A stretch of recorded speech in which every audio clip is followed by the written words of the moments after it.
I knew that toy. I didn't just recognize it. I felt it. The streak of blue marker, the tiny crack on the wing, the way it tilted slightly when held in small hands.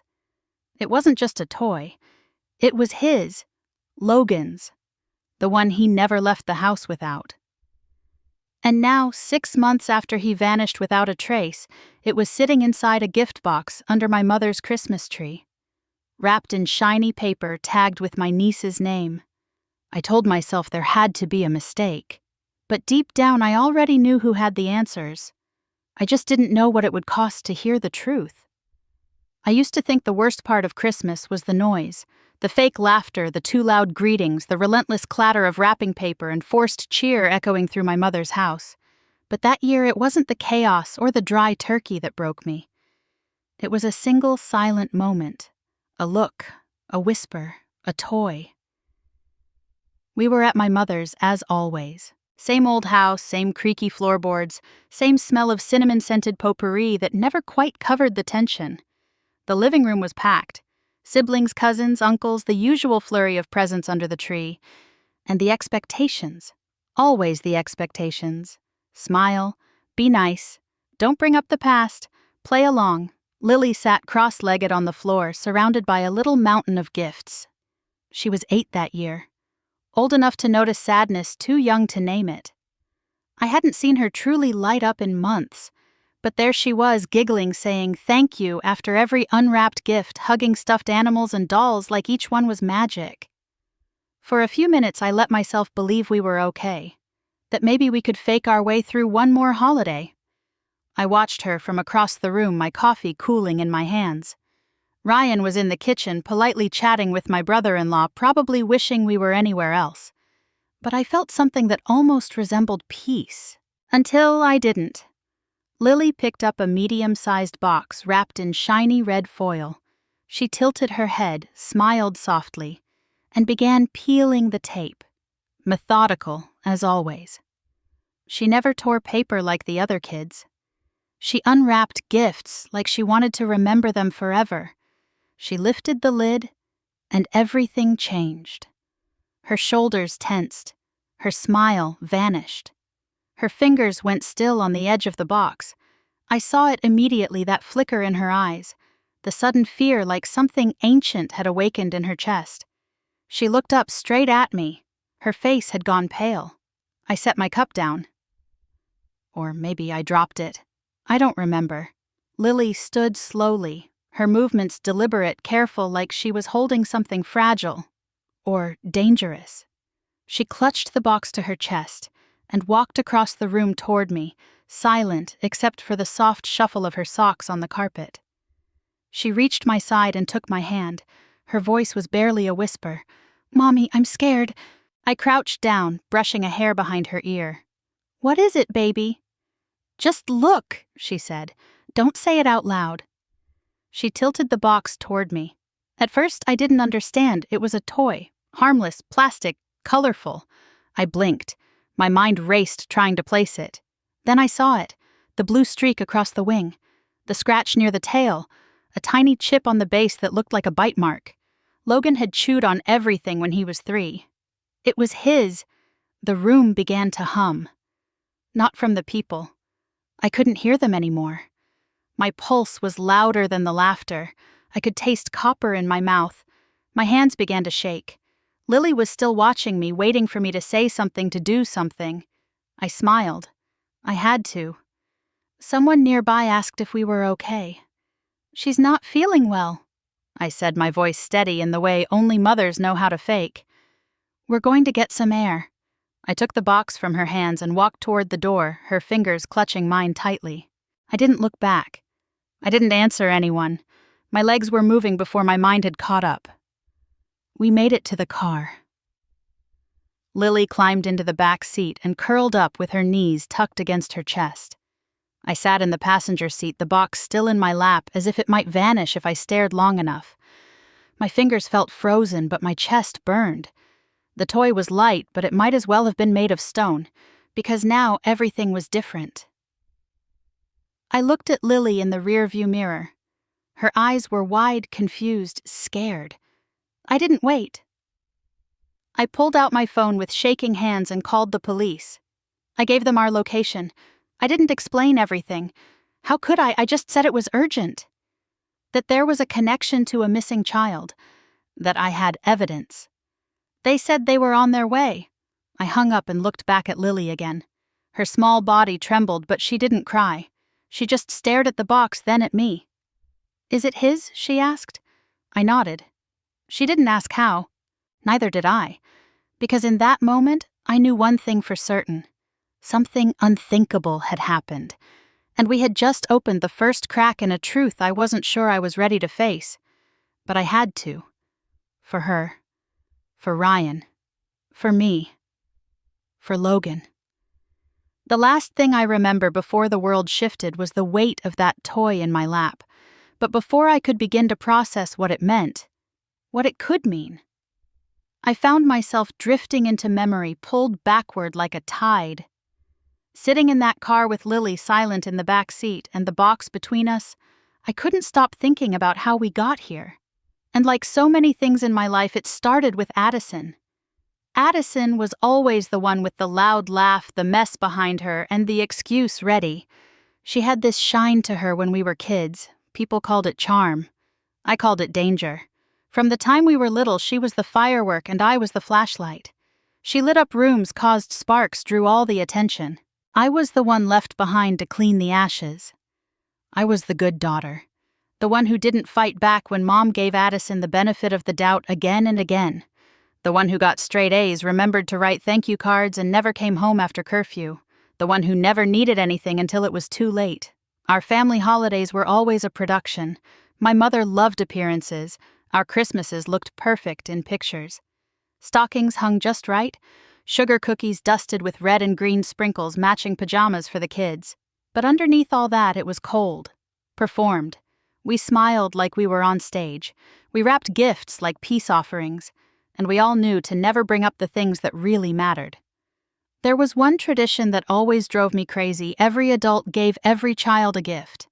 Every single one. It was excessive and chaotic, and nobody ever kept track. Tags got lost, presents got mixed up, and the kids ended up with piles of things they didn't need or even like. But heaven forbid anyone suggest scaling back. That would be ungrateful. I remember one Christmas, maybe 5 years ago, Addison handed out 5 gifts per kid, grinning like Santa's favorite elf.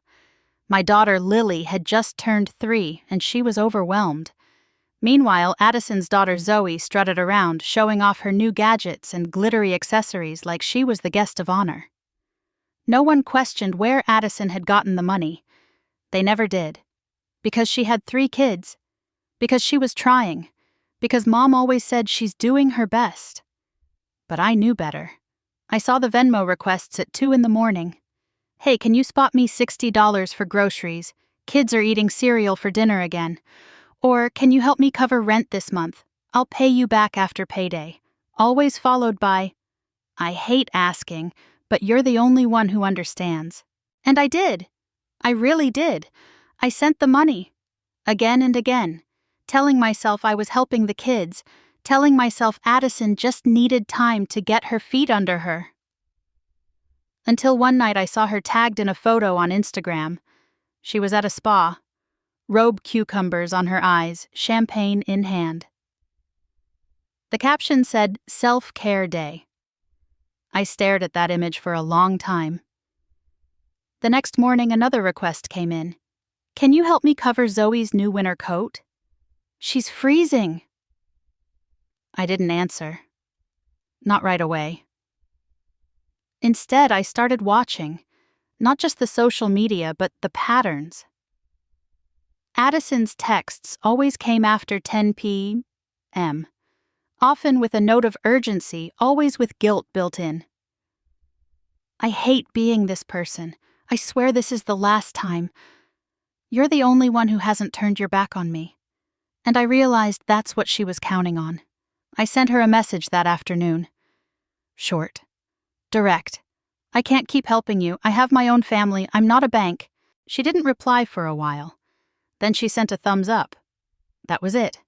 A week later, Mom called me. Addison struggling, she said, her voice laced with implication. Maybe if we all pulled together.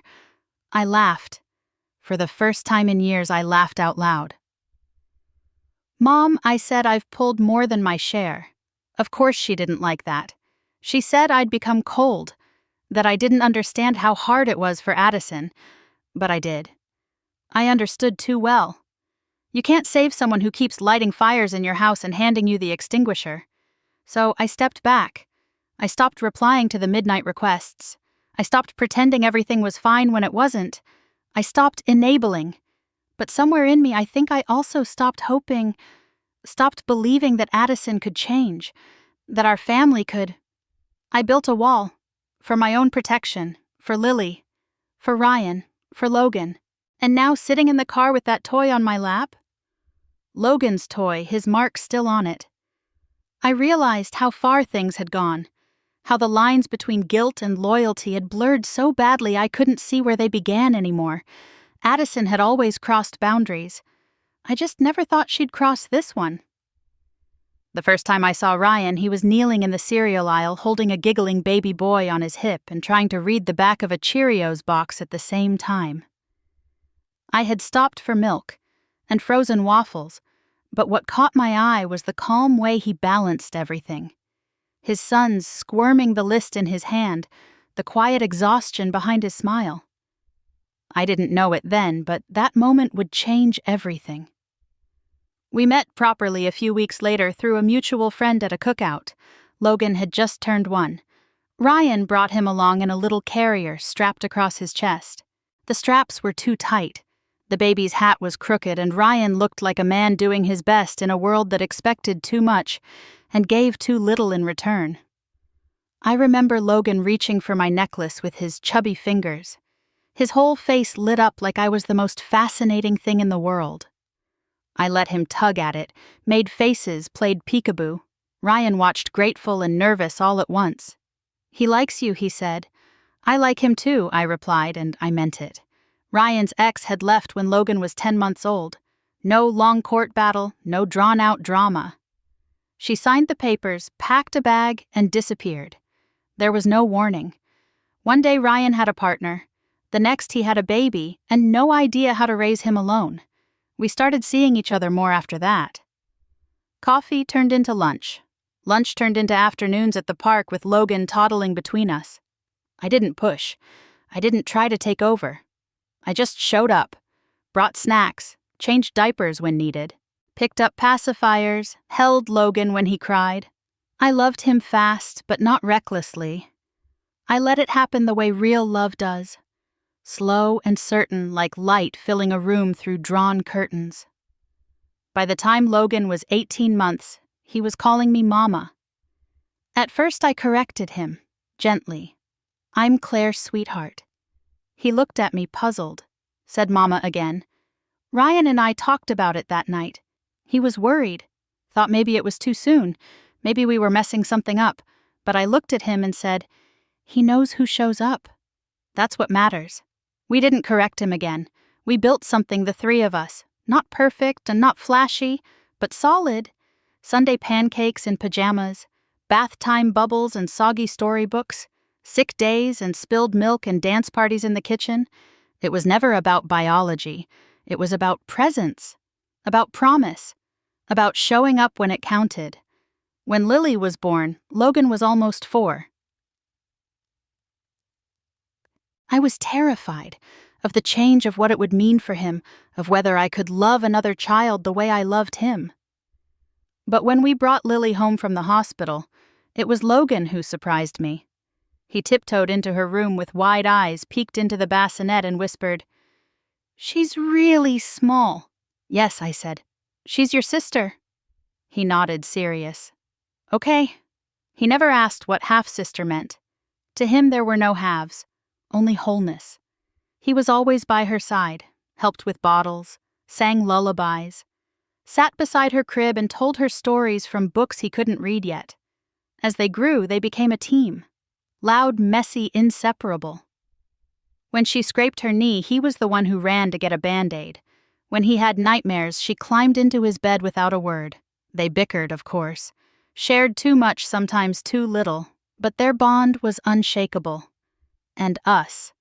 We were a family, Maybe not the kind you saw in magazines or cheesy commercials, but we had rhythm.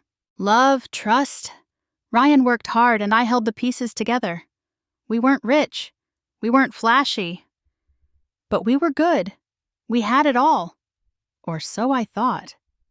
Because sometimes, even when you build a house on rock, the storm still comes. Logan disappeared on a Tuesday. It was an ordinary morning. Cereal, backpacks, goodbyes. I kissed his head as he ran out the door. I never saw him again. That day lives in my bones now, in the silence that followed, in the unanswered questions, in the empty chair at dinner, in the way Lily cried in her sleep for weeks, in the way Ryan stopped finishing his sentences, in the way I kept setting out 3 lunchboxes before remembering there were only 2. I still remember his laugh echoing in the hallway, his drawings on the fridge, his sneakers by the front door, the way he used to hum when he brushed his teeth. When you lose a child, not just physically but emotionally, when they're torn out of your orbit without warning or reason, it breaks something inside you that doesn't heal the way bones do. It scars like fire, quietly, permanently. And yet I never stopped being his mother. Not when he vanished, not when the police stopped calling, not when people told me to let go. And not when Lily opened that box on Christmas morning and everything I'd buried came roaring back to life. Because the truth is, love isn't about DNA or last names. It's about the choice to stay, to care, to carry someone even when it hurts. And I had chosen Logan, long before he ever chose to call me Mom. It was a Tuesday, the kind of day you forget about until it becomes unforgettable. There wasn't anything special about that morning. The sky was overcast, the toast was slightly burned. Lily was pouting because Logan had eaten the last banana. Ryan kissed me on the cheek as he grabbed his keys. I remember thinking maybe we'll go out for dinner tonight. Maybe we'll all laugh at something dumb and ordinary. Logan had a spelling test that day. He hated spelling, even though he was good at it. He packed his own lunch, asked if he could bring his sketchbook for free time. I helped him zip up his jacket, smoothed his hair like I always did, and said, "Be kind and be safe." He grinned and ran out the door with his backpack bouncing behind him. He never made it to class. According to the school, he told a teacher during lunch that he had forgotten something in his backpack and needed to go get it. He left the cafeteria. That was the last anyone saw him. No one saw who he walked out with. No one noticed anything unusual. There was no scream, no scene, no note. Just silence. I got the call at 2:13 p.m. At first I didn't panic. Maybe he got sick. Maybe he was in the nurse's office and they forgot to tell us. Maybe he wandered off and someone would find him near the playground. But by 3:00 the school was locked down. By 4:00 we were in the principal's office. By 6:00 there were police officers in our living room. They asked us 1,000 questions. What was he wearing? Did he seem upset? Had anything strange happened lately? Did he have enemies? Was there anyone who might want to hurt him? I couldn't answer. I could barely breathe. By the next morning there were search dogs and helicopters and flyers taped to telephone poles. His photo was on every local station. His friends were interviewed. The staff was questioned. The footage from the school's front entrance showed nothing, just static at the exact time he walked out. A glitch, they said. An equipment failure. Ryan didn't say much. He walked the neighborhood every evening. Circles, blocks, parks. He handed out flyers to gas stations, grocery stores, laundromats. He didn't sleep, not really. Just sat in Logan's room sometimes, staring at the bed like if he waited long enough it might ripple back into place. Lily stopped eating her cereal. She started sleeping with the hallway light on. She asked if Logan had gone to space. I said no. She asked if he was hiding. I said I didn't know. She asked if he was dead. I said nothing. She started crying in her sleep, whimpering, begging in dreams for someone to come back. I tried to hold her through it, but some nights I just sat in the hallway with my back against the door, listening to the sound of her breathing. The backpack, was found 3 days later, tossed behind a hedge a few blocks from the school. Nothing inside was missing. Not the sketchbook, not the pencil case, not the half-eaten granola bar. It was as if someone wanted it found. The police kept us updated. At first, the calls came daily, then every other day, then once a week. After a month, they said no leads, but we're still looking. After 2 months, they stopped calling altogether. I started leaving the porch light on at night. I told myself it was just habit. But it wasn't. It was hope. A silent, ridiculous, desperate hope that somehow, someway Logan would see that light and come home. Grief is strange. It doesn't knock politely. It barges in and takes up residence. It repaints your walls, rearranges your memories. It builds a nest in your chest and whispers in your ear every time you think maybe, just maybe, you're having a good day.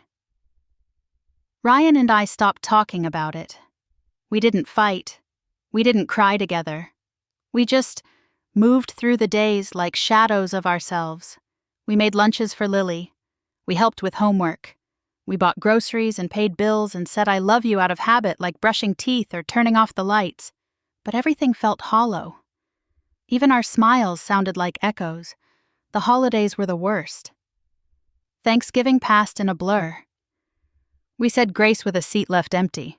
Lily asked if Logan was thankful from wherever he was. I told her he knows we love him. I wasn't sure if that was true anymore. And then came Christmas. We almost didn't go. Ryan said we should stay home. I agreed. But Lily begged. She said she missed Zoe, that she wanted to wear her reindeer pajamas and drink hot cocoa and pretend things were normal. Pretend? That's all any of us were doing. So we went. We packed bags and loaded the car and drove to my mother's house, trying not to look at the spot on the back seat where Logan used to sit. I rehearsed the lines in my head. We're doing okay. Still no news. We're hoping for the best. I'd said them so many times I could recite them in my sleep, and for a little while it worked. The lights were twinkling. The presents were stacked. Lily was smiling. I thought maybe this is enough. Maybe surviving the day is all we can ask for. Then she opened that box, and the illusion shattered. All of it. Because the second I saw that toy, I knew. Grief doesn't die. It waits. And when it returns, it brings the truth with it, whether you're ready or not. I sat in the passenger seat staring down at the toy in my lap like it might blink or speak or explain itself. It looked so ordinary at first. Cheap plastic scratched wings, cheerful colors faded with use. But the more I looked, the more I knew. There on the left side of the wing was a faint streak of blue marker. Not something a manufacturer would put there, something drawn by a kid with a shaky hand and too much imagination. Logan had called it a racing stripe, said it made the spaceship go faster. And then there was the crack, a tiny fracture on the underside near the tail fin. I remembered the day it happened. He'd dropped it on the driveway while pretending to launch it off the porch. He cried, and I told him real spaceships always got banged up during missions, that the best ones carried their battle scars proudly. Kikas. That toy had lived in his backpack. He brought it everywhere. Restaurants, grocery stores, even tucked it under his pillow some nights. It was his comfort, his companion. It was his. Lily sat curled in the back seat, her eyes glued to the box. Is that the one? I asked gently. She nodded without hesitation. Logan had it in his backpack the day he left. He showed it to me before school, said it was going to help him pass the spelling test. My throat closed. I looked back at the house glowing through the windshield. Warm lights muffled laughter silhouettes of people moving from room to room oblivious. I picked up my phone and called the police again. I gave them the address. I didn't even know what to say. Just that we had a possible connection to a missing person, that the toy might be evidence. They told me to wait in the car. Officers would be dispatched immediately. The next 15 minutes stretched out like hours. Lily didn't speak again. She just sat there, knees pulled to her chest, eyes distant. I wanted to hold her to tell her everything was going to be okay. But I couldn't say that. Not truthfully, so I didn't say anything at all. When the cruiser finally pulled up, its headlights sweeping across the driveway, I felt something shift in the air, like the moment before a storm hits. One officer stepped out calm and professional, his partner following close behind. I opened the door and met them halfway, holding the toy in both hands like it might explode. They asked me a few questions. Where it came from, how I recognized it, what made me think it belonged to my missing stepson. I answered as best I could. My voice felt far away, like I was listening to someone else speak underwater. When I handed the toy over, something in my chest cracked. The officer flipped it over, examined the underside. Then he looked inside the box and pulled out something I hadn't noticed before. Taped beneath the lid, a small gift tag. In pink ink, looped handwriting. To Lily, from Zoe. I stared at the name. Zoe, my niece, Addison's daughter. My heart dropped so hard it hurt. The officer asked who Zoe was. I told him. He nodded, wrote something in his notebook, and walked back to the car to radio it in. The second officer stayed with me, asking if I wanted to step inside or remain outside. I told him I'd rather wait here. I turned and looked through the window. Inside, everything had continued. People were still talking, drinking, eating, laughing. The music played low in the background. A kid ran by with a paper crown. No one had noticed the shift. Not yet. But I had. I opened the car door and told Lily softly. They found a tag. It was from Zoe. She didn't look surprised. I stood there trying to wrap my head around it. Why would Zoe have Logan's toy? And more importantly, how? There was only one answer. One possibility that made my stomach churn. Addison. She was the only person in that house who had access to both Zoe and the kind of mess that could make something like this happen. She had always been reckless, always towing the line. But this was unthinkable. Unless it wasn't. Unless it was just another version of what she'd always done, using the people around her like spare change, pretending not to notice when something precious got lost along the way. The officers returned. One asked if Addison was inside. I told them yes. They nodded and walked up the porch steps. The front door opened. I heard my mother's voice, confused and irritated. Then quiet, like the air had been sucked from the room. I followed a few steps behind, pausing just inside the doorway. The house was frozen. Conversations silenced. Heads turned. Someone whispered, "Is everything okay?" The officers asked to speak with Addison and Zoe. My mother looked like she might protest, but Addison stepped forward with a strange, almost amused smile. "Sure," she said. "What's going on?" They disappeared into the den with her. The door closed. The rest of us stood there, unsure of what to do. Ryan arrived just then, his face, pale eyes scanning the room. He spotted me cross the floor and stood at my side without saying a word. I leaned into him and whispered, "They found Logan's toy. It was in Lily's box. From Zoe." He didn't flinch. He just nodded, like he already knew what came next, like we both did, like we always had. Because sometimes you don't need proof to feel the truth in your bones. You just need a toy with a blue racing stripe and a crack near the tail to remind you that the past doesn't stay buried forever, especially when it was never buried at all. The sunroom had always been Addison's favorite space in our mother's house. Bright warm, surrounded by glass and ivy. When we were kids, she'd sit in there pretending to be the princess of some imaginary world while I cleaned up whatever mess she'd left behind. That day, nothing had changed. She was lounging on the wicker couch, legs crossed, scrolling through her phone like nothing in the world had just shifted. Like police officers hadn't just walked out the front door. Like her daughter's name wasn't written on the gift tag taped inside a box holding the toy that shattered our lives 6 months ago. She looked up as Ryan and I stepped in. Her smile flickered nervous at the edges. "Hey," she said casually. Everything's settled now. Ryan didn't say a word. He stood beside me, his silence heavy, watchful. I took a step forward, stopping just far enough to keep control. "We need to talk," I said. Addison raised an eyebrow. "About what, that toy?" The one Zoe gave Lily, I already told the police. Stop, I cut in. Her mouth shut. My voice was calm. Too calm. That toy, I said, slowly belonged to Logan. He had it with him the day he disappeared. We remember it, Lily remembers it, Ryan remembers it, and he never went to your house. She blinked once, twice. Her smile faltered. You can't be sure of that, she said weakly. We are, I replied. We were there every day of his life. We know where he went. We know who he spent time with. He never visited you. He never even asked to. She laughed once, breathless, like the sound was trying to escape without permission. Maybe someone brought it over. Kids lose things. Maybe it got mixed up. I didn't let her finish. Addison, I said steady and quiet, don't lie. Not now.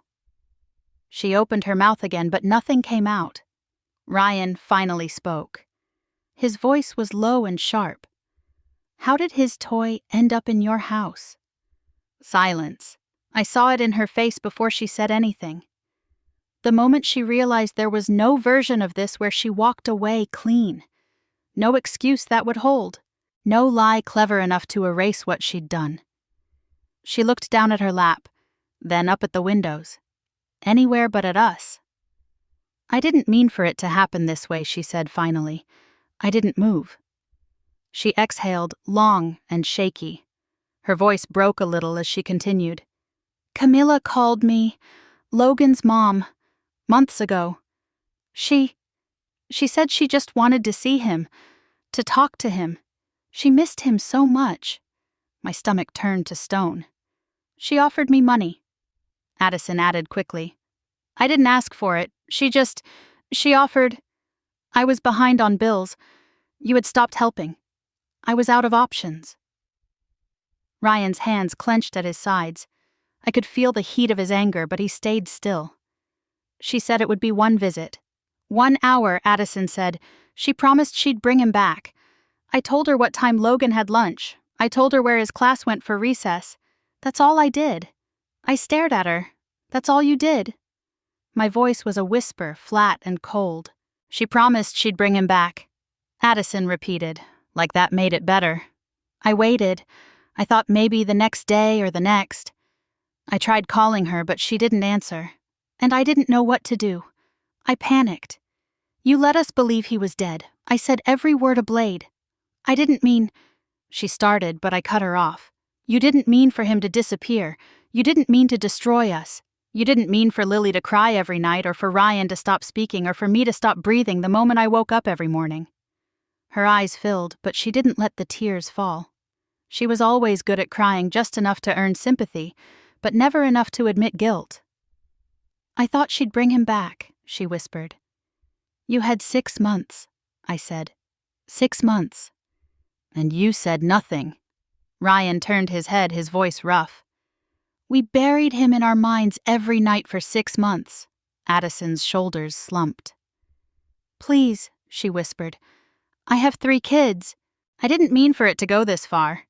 You don't get to hide behind them, I said. Not anymore. For a long moment, no one spoke. The room was filled with light, but it felt cold. I looked at Ryan. He nodded once. Then I turned back to Addison. The police are going to come back, I told her. They're going to ask more questions. They're going to trace the toy. They'll know where it came from. And when they do, you won't get to explain it to us first. Addison stared at the floor, pale, quiet, defeated. I waited just long enough to see her lip tremble. Then Ryan and I turned around, stepped out of the sunroom, and left her sitting there. We walked down the hallway without a word, past the garland on the banister, the sound of someone in the kitchen still humming a Christmas song, completely unaware. I pulled out my phone. This time when I called the police, there was no hesitation, no second-guessing, no more silence. The truth had been sitting under our tree in a red foil box, and now the reckoning had begun. Addison was arrested the next morning. They came early before sunrise, quiet and efficient like they always are when the case isn't a headline. No sirens, no shouting. Just a knock on her door, the rustle of a coat, a pair of handcuffs clicking into place. Reckless endangerment of a child, they said. Obstruction of a criminal investigation. Maybe more later. I didn't watch it happen. I didn't need to. The image was already imprinted in my mind. The way she looked at me in the sunroom, the silence that came when the lies ran out. There was nothing left to hear. Ryan didn't say anything that morning. He just stood at the window, arms crossed, watching the wind blow through the bare trees like it meant something. Lily was still asleep. The house felt heavier than usual, like the truth had settled into every corner overnight. By mid-afternoon, we got the call from the detective handling the case. Camilla had been found in Arkansas living under a false name. They had her in custody. Logan was with her. Alive. Those were the only words I needed. Nothing more. Not what he looked like now, not how he was found, not what condition he was in. Just that he was breathing, that his heart still beat, that somewhere in this fractured world, my son was still holding on. I sank to the floor in our hallway and cried. Not the quiet kind, the kind that comes from the pit of you, the kind that rips. Ryan sat beside me, didn't speak, just held my hand, both of us braced against the storm of relief and fury and grief washing through us all at once. We had only just begun to absorb it when the phone rang again. It was my mother. I knew I shouldn't have answered, but I did. Her voice came through sharp, cold, like she was already mid-argument. "How could you do this to your sister?" she snapped. "No hello." No pause. I said nothing. Calling the police. Humiliating her like that. "You destroyed everything." I pressed the phone tighter to my ear. My whole body tensed. "She arranged a secret meeting behind our backs with Logan's mother," I said slowly. "She gave away information that led to his abduction. She let us believe he was dead. And she didn't say a word. For 6 months. She made a mistake," my mother replied, her tone clipped as if I had just mentioned a spilled glass of milk. "She just wanted to help. And it's not like Logan is really yours. He has a mother. Maybe that's where he belongs." The silence on the line was deafening. I didn't raise my voice. I didn't scream or cry or beg her to understand. I just said, "She sold my son. And you're defending her." Then I hung up the phone. I stared at the screen for a long second. Then I blocked her number. Not just hers. Everyone. That side of the family. The ones who would pretend it hadn't happened. The ones who would say I overreacted. The ones who had always seen Addison as something to protect and me as something to use. It was like stepping off a ledge I had stood on for years. But I didn't fall. I stood taller. Because family isn't just blood. It's not holiday photos and matching sweaters and fake apologies whispered between glasses of wine. Family is who shows up. Who chooses you over and over again. I had spent so much of my life twisting myself into something forgivable. Something easy. Something quiet.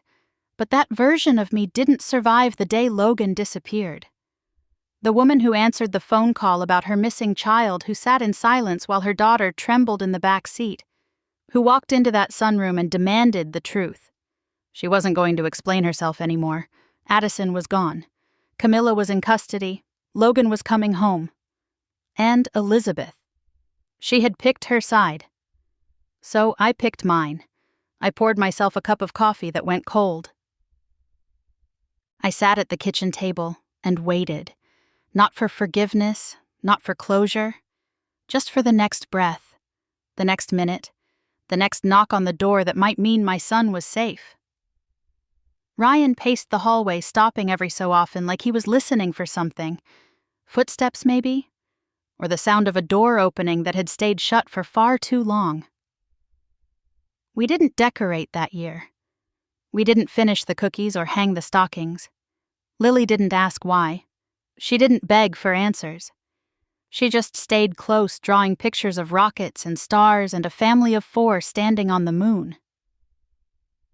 3 days later, the phone rang again. This time it wasn't my mother. It was the detective. "They found her," he said. "Camila. She's agreed to cooperate. And Logan," He's alive. He's been quiet but healthy. He asked about us. About Lily. We scheduled a video call through the precinct. It wasn't ideal, but it was something. I would have taken anything. A blurry photo. A distant voice. A drawing scrawled in crayon with his name on it. Anything to prove the world hadn't swallowed him whole. And now, finally, we were going to see him. We weren't the same people who'd kissed him goodbye that Tuesday morning months ago. We were harder, maybe, but we were still here. Still choosing him. Still his. The room at the precinct was small and sterile, lit by buzzing overhead lights and empty of everything but a table, 3 chairs, and the laptop sitting at the center. A tech officer adjusted the camera, typed something quickly, then nodded and stepped out. The door clicked softly behind him. Ryan and I sat side by side, hands clenched on our laps. Breaths held without realizing it. It had been months since we'd heard Logan's voice, months since we'd seen his face. I wasn't sure if he would look the same. I wasn't sure if he'd look at us the same. All I knew was that the screen in front of me was about to show me my son again. Ryan reached for my hand. His grip was firm, but I could feel the tremor beneath it. The screen flickered. A slight delay. Then it came to life. There he was. Logan. His hair was longer. His face was thinner, older somehow. His skin looked pale, his eyes cautious. He wasn't smiling, but he wasn't crying either. Just staring back at us like he wasn't sure if this was real. I forgot how to breathe. "Hi," I said, my voice cracking halfway through the word. He didn't answer right away. He looked behind the camera for a second, then back at the screen, his lips parted, hesitating. Then finally he spoke. "She told me you didn't want me." My chest caved in. "She said you told her to come get me," he added, voice low and flat, as if he'd practiced saying it like that to keep it from hurting too much. "No," I said quickly, shaking my head. "No, sweetheart, that's not true. That was never true." Ryan leaned forward. "We never stopped looking for you. Not for 1 second." Logan blinked slowly. He didn't cry. He didn't even frown. But his hands were clenched on the edge of the desk, and I could tell he was holding something back. His voice, when it returned, was barely above a whisper. "I didn't believe her," he said. "Not at first, but she kept saying it, over and over. She said you didn't care, that you gave up. We never gave up." I said, my heart breaking with every word. "We lit a candle every night. We left your light on. We waited for the phone to ring. We waited for you." He looked down, rubbed his arm like he was cold. "I didn't know who to believe," he said. I swallowed hard. "You don't have to decide that right now. You don't have to believe anything yet. Just listen to me when I say we never stopped loving you. Not for 1 second. You are ours," Ryan added quietly. "Always." There was a long pause. I could hear the faint background noise on his end, like someone shuffling papers or walking past the door. Logan looked back up, his eyes scanning our faces like he was trying to figure out if we were real or just more wishful thinking. Then he said, "I don't know what to think. But I'm still here." Those words hit me like a current. Not loud, not dramatic, just quiet and powerful. I nodded, trying to hold it together. "That's all that matters right now. You're here. You're safe." Logan didn't respond, but he didn't pull away from the screen either.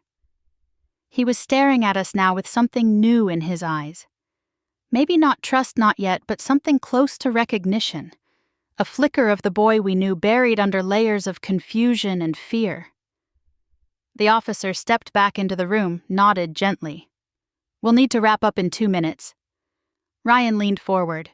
"We're coming to get you," he said. Logan blinked. He didn't smile, but the tension in his shoulders eased just slightly. "Okay," he said. "I'll be here." The screen went black a moment later, leaving us with only our reflections and the sound of the fluorescent lights humming above. I turned to Ryan. His eyes were glassy. Mine were already overflowing. We sat there in silence, both of us shattered and sewn back together in the span of a single call. We didn't say it out loud, but we both felt it. Hope. The kind you bury deep, because it hurts too much to keep alive. The kind you almost forget exists until it shows up fragile and blinking on a computer screen. He was still ours. Still alive. Still waiting. That night after Lily had gone to bed, and the house had settled into its quiet rhythm, Ryan and I sat on the couch side by side in the dark, the only light coming from the Christmas tree we never finished decorating. Neither of us moved. Neither of us needed to. Because for the first time in 6 months, we weren't waiting for the worst. We were waiting to bring our son home. We stood just behind the yellow line, our breath visible in the cold air, waiting. Ryan held Lily's hand while I kept scanning the length of the platform, my heart pounding louder than the approaching train. I had imagined this moment 100 different ways, rehearsed every possible reaction. But now that it was real, I felt paralyzed. What do you say to your child after 6 months of absence of silence, of not knowing if they were even alive? The train pulled in slowly. The screech of metal wheels against tracks slicing through the air. My chest tightened. Doors opened. People stepped off. A businesswoman in a gray coat. A college kid with earbuds in. An elderly man with a cane. Then I saw him. Logan. He was thinner, still pale. His clothes didn't quite fit. His duffel bag hung awkwardly off one shoulder like it belonged to someone else, but it was him. His eyes met mine, then flicked to Ryan and Lily. He hesitated, one foot still inside the train, like he wasn't sure this was real. Lily didn't wait. She let go of Ryan's hand and ran, arms out, hair flying behind her.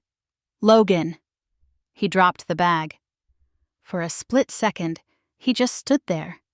Then he bent down and she crashed into his chest. He wrapped his arms around her tightly, and something inside me gave out. I stepped forward, knees trembling. When I reached them, I knelt in front of him, the cold seeping through my jeans, and said the only thing I could manage. "Hi, sweetheart." He looked at me. And then he let go of Lily and threw his arms around my neck. I held him as tightly as I dared. I could feel every bone in his back, every tremor in his hands. He didn't say anything, just buried his face in my shoulder like he'd been holding his breath for months, and finally let it out. Ryan stood behind us.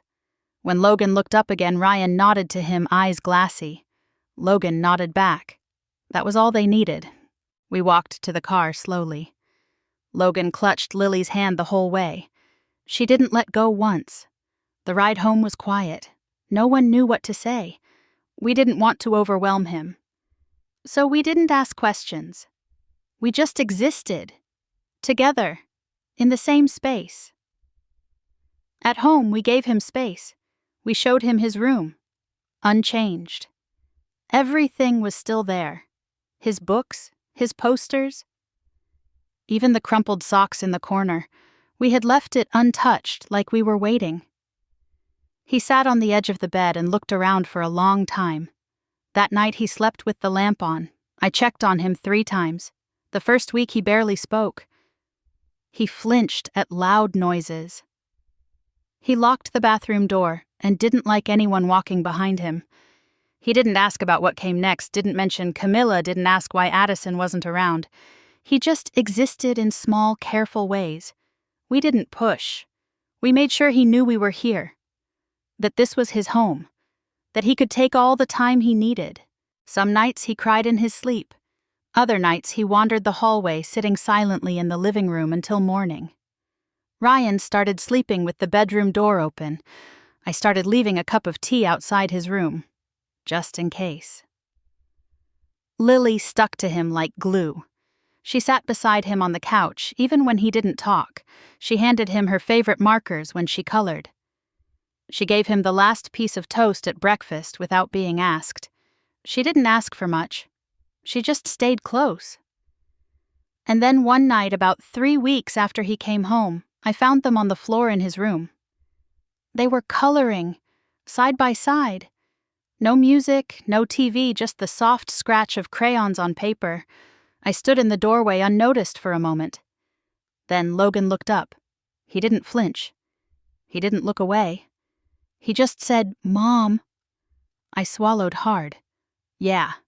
He held up his drawing. A rocket ship crude and a little crooked with 4 little stick figures underneath. "Can we get pizza tomorrow?" he asked. It was such a simple question, but to me it felt like the earth shifting. I nodded. Of course. He turned back to his drawing like it was no big deal. But I knew better. That question was a beginning, not a return to who he was. That boy didn't exist anymore. But the start of who he was becoming now. Someone new.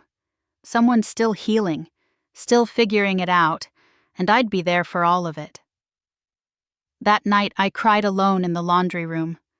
Not out of sadness, not even relief, but because after months of silence, after all the darkness and loss and fear, my son had asked for pizza, and I finally believed he was home.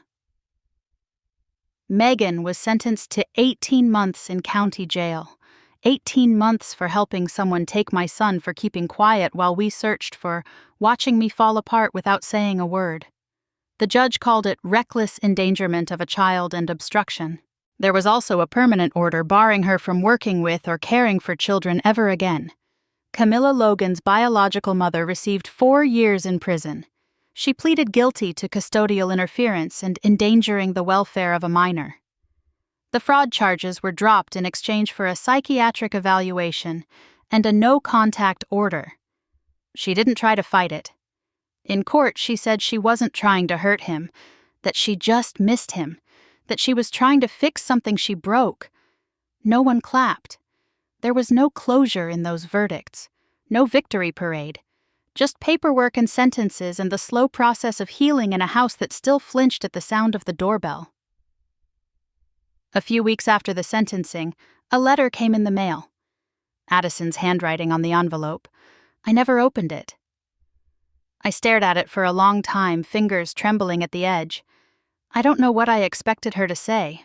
I don't know if I even cared. Whatever words she had now would be too late, too empty. I set it on the table. That night after dinner, Ryan walked by, picked it up, and without saying anything, dropped it into the fireplace. We watched it burn. We didn't talk about her after that. Not really. Not because it didn't matter, but because we had chosen something else. We had chosen peace. 1 year passed, and little by little things began to grow again. Logan returned to school slowly, part-time with extra support. His teachers were patient. Lily was his shadow, always close but never smothering. She seemed to know exactly how to be near him without overwhelming him. They found a rhythm again. Inside jokes, made-up songs, silly dances in the hallway. He still had nightmares sometimes. He still checked that the door was locked 3 times before bed. But he laughed more. He started drawing again. He started asking questions about the world again. And one afternoon I heard something I hadn't heard in over a year. Logan's laugh. Not a chuckle, not a quiet exhale, but a full, unfiltered burst, the kind that starts in the belly and spills out like sunlight. It came after Lily had made a mess trying to squeeze ketchup onto a hot dog. The bottle had exploded all over the table, her face the floor. She froze, waiting to get in trouble. But Logan doubled over. He laughed so hard he snorted. And then Lily laughed. And then Ryan. And then me. We sat there in the kitchen, surrounded by ketchup and crumbs and joy. And for the first time in so long, I let myself feel it. That maybe we were okay. Maybe we would always carry the scars. But we were still here. That evening, after the dishes were done and the kids were outside drawing chalk rockets on the driveway, I sat by the window with a cup of tea and watched them. Logan was bent over a sketch, Lily talking his ear off while she tossed chalk back and forth between her hands. He looked up and said something that made her giggle uncontrollably. Then he smiled. Really smiled. I rested my forehead against the glass and whispered to no one. Not everything that breaks stays broken. Some things can be rebuilt. Not with apologies, not with time alone, but with love, with showing up every day, with patience, with choosing each other again and again, even when it's hard. I thought about everything we'd survived.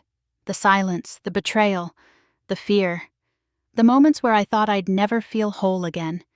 And now here we were, still standing, still choosing, still loving. I thought about that question I'd asked myself so many times.